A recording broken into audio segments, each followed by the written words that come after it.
அனைவருக்கும் வணக்கம். மேசராசிக்காரர்களுக்கு சனி செவ்வாய் இணைவு காரணமாக அதிரடியாக சந்திக்கக்கூடிய மாறுதலாக எவையெல்லாம் அமைந்துள்ளன என்று ஆராய்ந்து பார்க்கும்போது, பொதுவாக சனி செவ்வாய் இணைவு என்பது கோல்சார விதியின் அடிப்படையில் பார்க்கும்போது சில சிரமங்களை அதீதமாக ஏற்படுத்துவதற்கான வாய்ப்பு இருக்கிறதே தவிர நன்மையை விளைவிக்கக்கூடிய ஒரு அமைப்பாக பார்க்க முடியாது. ஏனென்றால் நவ கிரகங்களிலே மிகவும் முக்கியமானவராக பார்க்கக்கூடியவர் சனி பகவான். நீதி தவறாத, நடுநிலை தவறாத நியாயஸ்தராக செயல்படுகிறாருங்க. நாம் செய்த பாவ புண்ணியங்களை துல்லியமாக கணக்கிட்டு பல்வேறு விதமான நன்மை கொடுப்பதாக இருந்தாலும் தீமை கொடுப்பதாக இருந்தாலும் சனிக்கு நிகர் சனி என்று சொல்லிவிடலாம். அதே போன்றுதான் மிக வலிமை வாய்ந்தவராக பார்க்கப்படுகிறார். மங்களகாரகன், பூமிக்காரகன் என்று சொல்லக்கூடிய செவ்வாய் என்றால் சுப நிகழ்வுகள் என்றால் செவ்வாயின் ஆதிக்கம் இல்லாமல் நிச்சயமாக நடப்பதற்கான சாத்தியக்கூறுகளே இல்லை என்பதை தெளிவாக உறுதிப்படுத்துகிறாருங்க. அதிலும் திருமணம் போன்ற பல்வேறு நிகழ்வுகள் நடைபெற வேண்டும் என்றால் நிச்சயமாக செவ்வாயின் பங்களிப்பு மிக முக்கியமான ஒன்றாக பார்க்கப்படுகிறது. இது மட்டுமல்லாது புதிதாக அசையும் அசையா சொத்துக்கள் வாங்குவதோ அல்லது வீடு கட்டுவதோ, புதிய வீடு வாங்குவதோ, வீட்டுமனை வாங்குவதோ, நிலம் சம்பந்தப்பட்ட பணிகளும் வீரம் மிக்க பணிகளாக இருப்பக்கூடிய இடங்கள்ல செவ்வாயின் ஆதிக்கம் உண்டுங்க. இது போன்ற நல்ல மாறுதல்கள் நிச்சயமாக வேண்டும் என்றால் செவ்வாயினுடைய அனுகிரகம் என்பது மிக முக்கியமான ஒன்றாக பார்க்கப்படுகிறது. எனவேதான் நவ கிரகங்களிலே வலிமை வாய்ந்த சனி மற்றும் செவ்வாயின் அமைப்பு மிகவும் குறிப்பிடத்தக்க ஒன்றாக பார்க்கப்படுகிறது. ஏனென்றால் நவ கிரகங்களிலே குரு, சனி மற்றும் செவ்வாய்க்கு மட்டும்தான் சிறப்பு பார்வை உண்டு என்பது குறிப்பிடத்தக்க ஒன்றாக பார்க்கப்படுகிறது. இதிலும் குறிப்பாக குரு பார்க்கின் கோடி நன்மை என்பார்கள். ஆனால் அதே சமயம் சனி மற்றும் செவ்வாயின் பார்வை சேர்ந்து கிடைக்கும் போது சில சமயங்கள்ல அதீத சிரமத்தை சந்திப்பதற்கான ஒரு சூழ்நிலை உருவாகும். அப்படிப்பட்ட இரு கிரகங்களின் பார்வையின் காரணமாகவே பல்வேறு விதமான பாதிப்புகள் ஏற்படும் போது இரண்டு கிரக நிலைகளும் ஒரே இடத்தில் இதிலும் 30 வருடம் கழித்து ஆட்சி பலம் பெற்று சஞ்சரிக்கக்கூடிய சனியுடன் செவ்வாய் இணைவது பல்வேறு விதமான அதிரடியான மாற்றங்களை நிச்சயமாக ஏற்படுத்தி கொடுக்க போகிறது. ஆனால் அதே சமயம் கோல்சார விதியின் அடிப்படையில் 3 ராசிக்கு மிக நல்ல பலன்கள் கிடைப்பதற்கான யோகமும் உண்டு என்பதை தெளிவாக உறுதிப்படுத்துகிறன. சனி பகவானை பொறுத்த வரைக்கும் 3, 7, 10 ஆகிய இடங்களை மிகவும் வலுவாக ஆட்சி பலம் பெற்று சஞ்சரிக்கக்கூடிய இந்த வேளையில் அற்புதமாக பார்த்து கொண்டிருக்கிறாருங்க. அப்படிப்பட்ட இந்த தருணத்தில் செவ்வாயும் அவருடன் இணைந்து 4, 7 மற்றும் 8 ஆகிய இடங்களை பார்க்கிறார். இதிலும் குறிப்பாக இந்த தருணத்தில் செவ்வாய் சனியின் பார்வையானது சிம்மராசிக்காரர்களுக்கு தான் அதீதமாக கிடைக்கிறது. சப்தமஸ்தானத்தில் வீற்றிருக்கக்கூடிய மற்ற ராசிக்காரர்களை விட அதிக கவனமும் விழிப்புணர்வும் நிச்சயமாக அதீதமாக சிம்மராசிக்காரர்களுக்கு தேவை. இது மட்டுமல்லாது இந்த தருணத்தில் அஷ்டமத்தில் சஞ்சரிக்கக்கூடிய கடகராசிக்காரர்களுக்கும் அதீத விழிப்புணர்வு தேவைங்க. பல்வேறு விதமான ஏமாற்றுதலை உங்களுடைய வாழ்வில் சந்திப்பதற்கான ஒரு சூழ்நிலை உருவாகிறது. விலை உயர்ந்த பொருட்களை விற்று தற்போதைய நிலையை சமாளிக்க வேண்டிய ஒரு சூழ்நிலைக்கு கூட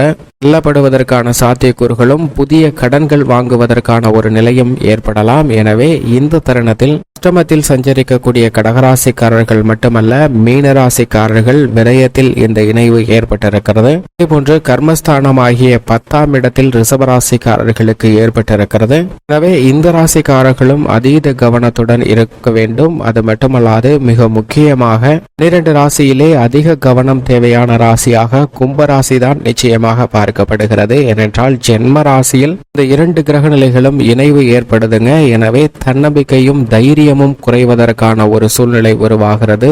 அடிக்கடி சொத்து சார்ந்த பிரச்சனைகளும் முடிந்து போன பழைய விஷயங்களும் கூட தலை தூக்குவதற்கான ஒரு சூழ்நிலை உருவாகிறது. கொடுக்கல் வாங்கல் திடீரென பல்வேறு விதமான மிகவும் மோசமான சூழ்நிலைக்கு தள்ளப்படுவதற்கான வாய்ப்பும், எண்ணற்ற பிரச்சனைகள் இல்லத்தை தேடி வருவதற்கான ஒரு சூழ்நிலையும் ஏற்படுவதற்கான சாத்தியக்கூறுகள் பொதுவாகவே அனைத்து ராசிக்காரர்களுக்குமே ஏற்படுவதற்கான சாத்தியக்கூறுகள் இந்த சனி மற்றும் செவ்வாயின் அமைப்பு மற்றும் பார்வையின் செலவின் காரணமாக கிடைக்க இருக்கிறது. எனவே சற்று கூடுதல் கவனம் தேவை. பண பற்றாக்குறை உள்ளிட்ட பிரச்சனைகளும் அது மட்டுமல்லாது வில்லங்கம் ரீதியாக சந்திப்பதற்கான வாய்ப்பும் உடன் பிறந்தவர்களால் கோபத்தை அதிகமாக சந்திக்க வேண்டிய ஒரு சூழ்நிலையும் உருவாகலாம். ஆனால் மற்ற நல்ல பலன் கிடைக்கக்கூடிய இடமாக பார்க்கப்படுவது நிச்சயமாக 3, 6, 11 ஆகிய இடங்கள். இந்த 2 கிரக நிலைகளுக்குமே கோல்சார விதியின் அடிப்படையில் நிச்சயமாக நல்ல பலன்களை பெற்றுத்தரக்கூடிய இடங்களாக பார்க்கப்படுகிறது. அப்படி பார்க்கும்போது தனுசு, கன்னி மற்றும் மேசராசிக்காரர்களுக்கு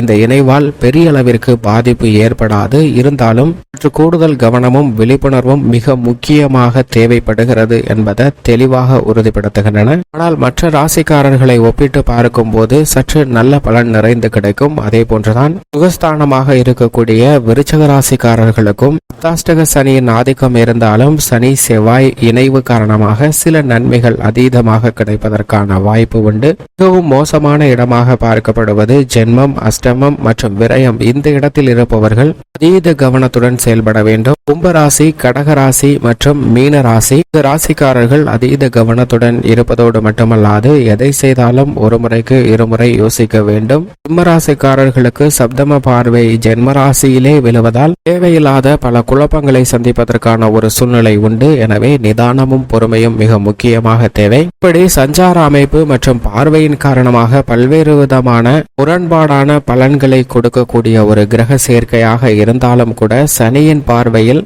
செவ்வாய் நிச்சயமாக பகை கிரகமாக பார்க்கப்படுகிறாருங்க.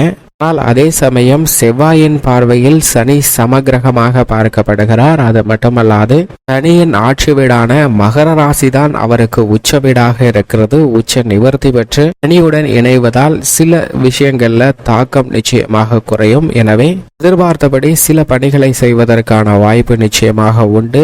இப்படி சனி செவ்வாயின் இணைவு காரணமாக பல்வேறு விதமான மாறுதல்கள் சந்தித்தாலும் உங்களுடைய ராசிக்கு என்ன பலன் என்பதை சற்று விரிவா பார்க்கலாம். மேச ராசிக்காரர்களுக்கு லாபஸ்தானத்தில் ராசியின் அதிபதியுடன் ஆட்சி பலம் பெற்ற சனி சஞ்சரிப்பது நிச்சயம் ஒரு வகையில் யோகம் என்றாலும் இது ஒரு முரண்பாடான கிரக சேர்க்கையாக தான் பார்க்கப்படுகிறது. எனவே இந்த தருணத்தில் பண வரவு அதிகமாக வருங்க. ஆனால் அதைக்கு ஏற்றாற்போல் செலவு ஏதோ ஒரு வகையில் வந்து கொண்டேதான் இருக்கும். மன கலக்கத்தை ஏற்படுத்துவதற்கான வாய்ப்பு உண்டு.